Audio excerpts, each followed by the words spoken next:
shout out to Wayne, where this man by the name of Wayne Bryant was basically sentenced to life in prison back in 1997 over simple burglary, not armed robbery, not attempted murder, not rape, child molestation, none of that. Simple burglary of some goddamn hedge clippers. Something that could have been seen, maybe if it was on a felony level, he should have been out by now. But he's literally was sentenced to life in prison because of that. I'm going to go ahead and stop right there and read the article because it gets worse from there. A black Louisiana man will spend the rest of his life in prison for stealing hedge clippers after the Louisiana Supreme Court denied his request to have his sentence overturned last week. Now, I just did a video about the domestic terrorists who did that Boston bombing back in 2013. I keep forgetting the year, but y'all know when it happened. And how his death penalty was just overturned, so now he only has to stay in jail for the rest of his life without the possibility of parole. But this guy stole some damn hedge clippers. He didn't hurt anybody in the process or kill anybody. But he gets life in prison for that. Is anybody surprised by that? Because I'm definitely not. Wayne Bryant, age 62, was convicted in 1997 on one count of attempted simple burglary. In his appeal to the Second Circuit Court of Louisiana in 2018, his attorney, Peggy Sullivan, wrote that Bryant contends that his life is unconstitutionally harsh and excessive. Last week, though, the state Supreme Court disagreed, with 5 justices choosing to uphold the life sentences. And I bet you every last one of them motherfuckers was palm-colored. The lone dissenter in the decision was Supreme Court Chief Justice Bryant Johnson. Now, let me retract what I said. All of them but one. Bryant Johnson was the sister. Wrote that the sentence imposed is excessive and disproportionate to the offense the defendant committed. Johnson is the only female and black person on the court. Listen to that. She's the only female and black person, which means she's up there with a bunch of white men. The rest of the justices are white men. That was the next sentence, literally. The sentence is sanctioned under the habitual offender law, Johnson noted in her dissent, meaning that Bryant's previous criminal history supports the sentence. So now I'm about to read to you everything else, like in his sentence, because they said he's had run-ins with the law before, and they're using his previous run-ins to uphold his life sentence. Listen to his previous offenses. Bryant was convicted in 1979 for attempted armed robbery, in 1987 for possession of stolen things, attempted forgery of a check worth $150 in 1989, and for simple burglary of an inhabited dwelling in 1992, all before his 1997 arrest for the failed attempt at stealing hedge clippers. So I guess they figure this guy has a problem with touching things that don't belong to him. So in order to not have him do that, we're going to put him behind bars for the rest of his life. Meanwhile, you have these rapists and these murderers running out here getting light slaps on the wrist, if they even get anything at all. Look at Brock Turner. This man raped this woman behind a dumpster while she was intoxicated, and all he got was 3 months in jail. And I don't have to go into the full diatribe about that. You know what it is. Then you have Affluenza Boy, who got drunk and stole his parents' vehicle and then went joyriding and ran over and killed 4 people. And he didn't spend a day in jail. Why? Because he had something called affluenza, whatever the hell that is, and claiming that he's too young, not too young, but too wealthy to know that he did anything wrong. I will never let that one down. And a host of other privileges. But this guy didn't do any of the things that I mentioned, or anything that was remotely could have did anything to harm anybody. No one died or was murdered in the process of him doing what he did. But he gets sentenced to life in prison. Let me continue reading because it gets worse from there. But Johnson also mentioned the cost associated with Bryant's sentence, writing that in his 23 years in prison, he has cost Louisiana taxpayers over $500,000 over the course of 23 years that he's been in jail. Over almost, well, not almost, but $500,000.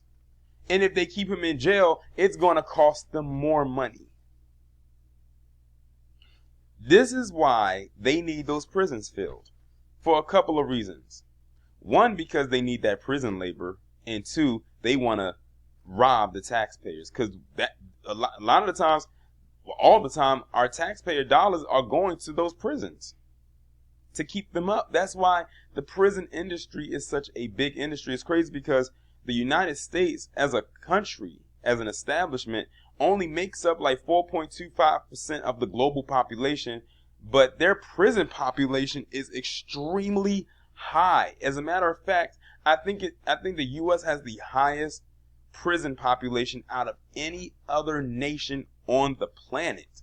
And we are one of the smallest countries in the world. How does that happen? Because they have so many prisons and they put so many people in there. They don't care what, for whatever reason, but if you're black, they'll find a reason to put you in there, to, you know, for the labor and for the money. That's why many of them were so scared to not open the prisons up, but to let them prisoners out during the virus, because it was going to affect their economy. If they knew it couldn't affect their economy and they could just let them out, they would have let them out a long time ago before the virus was even a thing. Like, really think about that. Shoot, when you think about it, most of the criminals are in Congress, but we ain't going to talk about that. If he lives another 20 years, Louisiana taxpayers will have paid almost $1 million to punish Mr. Bryant for his failed effort to steal a set of hedge clippers. Bryant's sentence is a modern manifestation of pig laws, which were created in the years after Reconstruction. The laws criminalized recently emancipated African American citizens by introducing extreme sentences for petty theft associated with poverty. This man's life sentence for a failed attempt to steal a set of 3 hedge clippers is grossly out of proportion to the crime and serves no legitimate penal purpose, Johnson wrote.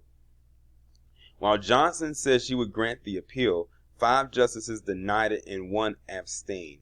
Sullivan, Bryant's appellate attorney, told CNN she agrees with Johnson's dissent. Well, it's good to know that the only one person up there that has some sense is that black woman. And it's unfortunate that she's the only one up there, because they literally stacked the deck against her to not really have a voice, because they put her next to four white men. And of course, all of them, with the exception of 1, denied the appeal. Denied to grant this man to not have to be in jail anymore. All for a set of hedge clippers. Let's dwell on that right quick. This man got sent to jail life for stealing a lawn cutting tool. His life was snatched away, not in the physical sense of, him being deceased, but time-wise, away because of some hedge clippers. When they say that that pattern of stealing, you can tell it wasn't because he had a lust for it. It's the fact that, like they said, it was due to poverty. The lack of. It makes me wonder, what does the family that he stole from, what do they think of this sentencing? First off, I don't think he should have got that. I'm still stuck on the life part. That man been in jail since 1997 over some hedge clippers. This is the establishment we live in right now. But they'll let those palm-colored men get off for way worse crimes. I just did a video about a man that got into a shootout with the cops because he didn't want to wear a mask. Bryant didn't do any of that. I can go through a laundry list of these PC crimes that I've done just this year. And none of them, and whatever he did could not stack up to anything they ever did. But with his license, can you imagine if someone asked him on the inside, and I'm sure they've asked him plenty of times, what are you in for? Oh, because I stole a pair of Hedge clippers. They probably look at him like, are you for real? Are you serious? Because if I asked him that and that's what he told me, that would be my initial response. Are you serious? For some Hedge clippers, you got a life sentence. But see, this is also what happens when you give certain people a position of power. That is the extreme abuse of power. And I would like to know, who else has come through that courtroom, like any other person who has come through that courtroom, if they did a crime greater than his, especially if they are a palm-colored male, if they did a crime greater than his, I would like to know what their sentencing they have for that person. That's what I'd like to know. Because you can't get much more simple than the theft of some Hedge clippers. I'm actually mind blown right now. I shouldn't be surprised by this at all. I think it's a mixture of disappointment and just being not surprised. But this is the establishment. This is the world we live in, where you can lose your time, your freedom behind something that's used on your lawn. So what, he stole some damn Hedge clippers. It's not like he stole somebody's life. Those are the kind of people, the element that they would rather put back on the street, or stole somebody's innocence or their virtue. That's the kind of people they would prefer to be out and walking around society.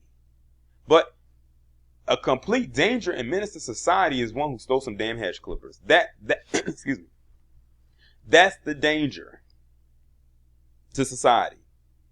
Someone who engages in petty theft.